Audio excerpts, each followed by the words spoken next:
Katanya menolong, tapi kenapa hatiku yang hancur? Katanya karena kasihan, tapi kenapa aku yang ditinggal sendirian dalam gelap? Rina hanya bisa menatap kosong saat mengetahui suaminya telah menikahi wanita lain secara diam-diam. Dengan dalih ingin menolong janda miskin. Tapi apakah pertolongan harus mengorbankan perasaan istri yang sah? Inilah kisah luka, pengkhianatan yang terselubung niat baik, dan air mata perempuan yang merasa tidak cukup dihargai. Teman-teman, jika kisah ini membuat hati kalian terenyuh, dukung terus channel ini dengan klik tombol subscribe, nyalakan loncengnya, dan bagikan video ini ke teman-teman kalian. Tulis di kolom komentar, apakah kalian percaya niat baik bisa tetap menyakitkan? Kisah ini akan membuka mata dan hati banyak orang yang sedang berjuang dalam rumah tangga. Rina dan Bayu telah menikah selama 7 tahun. Mereka hidup sederhana namun bahagia. Rina adalah seorang guru honorer. Bayu bekerja di perusahaan logistik. Mereka belum dikaruniai anak. Tapi Rina tak pernah merasa kekurangan cinta dari Bayu. Setidaknya dulu. Rina menganggap Bayu sosok suami ideal, bertanggung jawab, penyayang, dan tidak pernah marah. Tapi semua itu mulai berubah sejak Bayu sering pulang larut malam dan mulai banyak melamun. "Mas, kamu kenapa sih? Akhir-akhir ini kayak bukan dirimu?" tanya Rina. Bayu hanya tersenyum samar. "Gak apa-apa kok, Rin." Tapi sikapnya semakin jauh. Suatu malam, Rina menitip ponsel Bayu.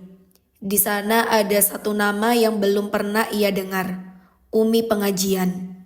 Rina tak curiga, karena Bayu memang aktif di kegiatan masjid. Namun, setiap kali nama itu muncul, Bayu langsung mengunci ponselnya. Kecurigaan mulai tumbuh. Rina mencoba menahan prasangkanya, tapi hatinya gelisah.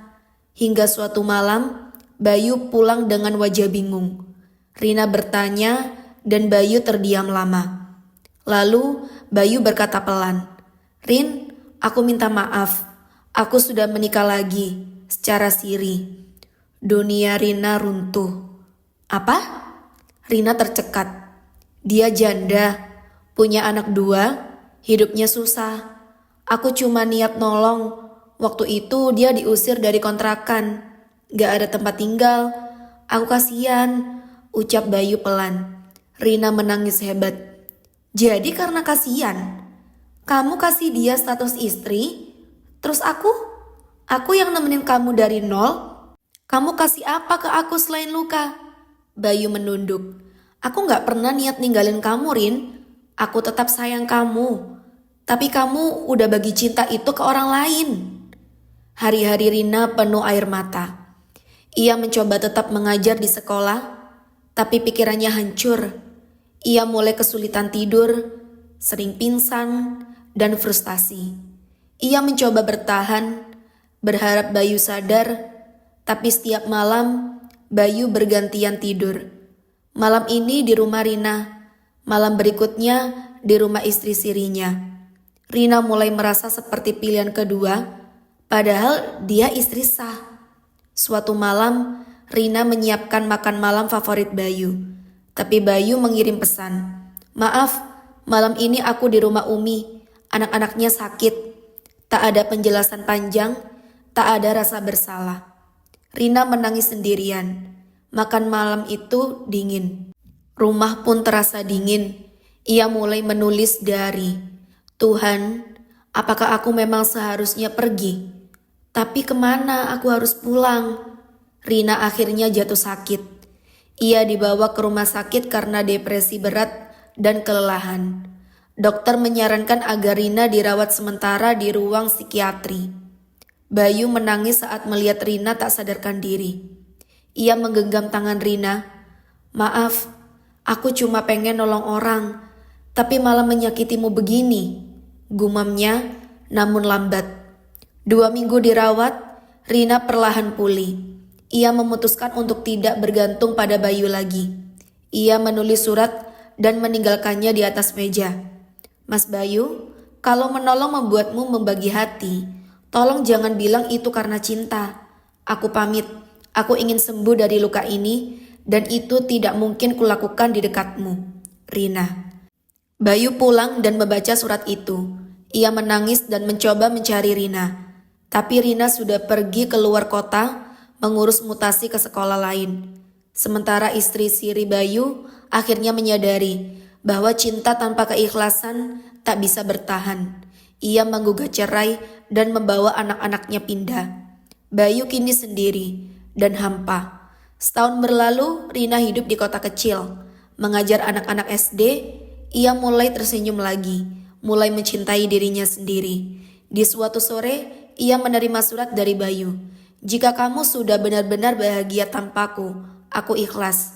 Tapi jika ada ruang untukku, aku ingin meminta maaf seumur hidupku. Bayu. Rina hanya tersenyum kecil, lalu membakar surat itu dan menatap langit. Hidupku baru dimulai, dan kali ini bukan denganmu. Menolong seseorang bukan berarti harus melukai orang lain. Cinta dan kebaikan tidak bisa berjalan tanpa kejujuran. Istri bukan hanya teman hidup, tapi juga perempuan yang layak dimuliakan hatinya. Jangan pernah mengatasnamakan kebaikan jika itu justru menorehkan luka pada yang mencintaimu sejak awal. Pesan moral, tidak ada kebaikan dalam kebohongan, meskipun niatmu ingin menolong. Dalam Islam, pernikahan adalah ibadah yang sakral dan penuh tanggung jawab. Meskipun laki-laki diizinkan menikah lebih dari satu, tetapi harus dengan keadilan, kejujuran, dan keterbukaan. Allah berfirman, dan jika kamu takut tidak akan ada dapat berlaku adil terhadap hak-hak perempuan yatim, bila kamu menikahinya, maka nikahilah wanita-wanita lain yang kamu senangi, 2, 3, atau 4. Tetapi jika kamu takut tidak akan dapat berlaku adil, maka nikahilah seorang saja. Bayu, suami dalam cerita ini, berniat baik menolong seorang janda. Tetapi caranya salah. Menikah diam-diam tanpa izin atau komunikasi dengan istri sah. Dalam Islam, niat baik tidak dibenarkan caranya untuk menyakiti orang lain. Nabi Muhammad bersabda, sebaik-baiknya kalian adalah yang paling baik kepada istrinya, dan aku adalah yang paling baik kepada istriku. Jadi, jika seorang suami mengaku ingin menolong, tapi membuat istri sahnya menangis, frustasi, bahkan sakit jiwa, maka itu bukan pertolongan. Itu bentuk ketidakadilan dan kezoliman.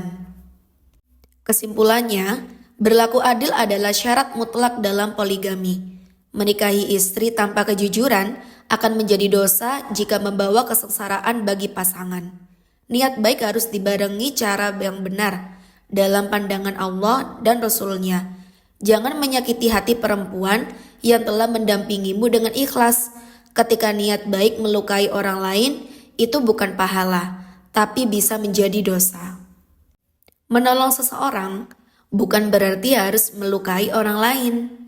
Cinta dan kebaikan tidak bisa berjalan tanpa kejujuran. Istri bukan hanya teman hidup, tapi juga perempuan yang layak dimuliakan hatinya. Jangan pernah mengatasnamakan kebaikan jika itu justru menorehkan luka pada yang mencintaimu sejak awal. Rina berdiri di depan jendela kamarnya yang baru. Angin sore menyapu pelan wajahnya. Di tangannya masih ada surat terakhir dari Bayu. Suaminya yang pernah ia cintai sepenuh hati, ia tidak membalas surat itu. Ia hanya tersenyum kecil lalu berbisik, menolong memang perbuatan mulia. Tapi kalau harus melukai perempuan yang sudah membersamaimu bertahun-tahun, itu bukan kebaikan. Itu pengkhianatan yang dibungkus dari agama. Rina melangkah pergi dari masa lalu, bukan karena dia benci, tapi karena dia memilih untuk menyelamatkan diri sendiri. Ia tahu Allah Maha Adil. Ia tahu air mata istri yang teraniaya tak pernah sia-sia di hadapan Allah. Dan hari itu Rina memulai hidup barunya dengan keyakinan bahwa Allah tidak pernah tidur. Sahabat, jika kisah ini menyentuh hatimu, jangan lupa untuk klik tombol subscribe sebagai bentuk dukungan kamu untuk terus menghadirkan kisah-kisah penuh hikmah dan pelajaran hidup. Semoga kita semua dijauhkan dari pengkhianatan yang dibungkus kebaikan.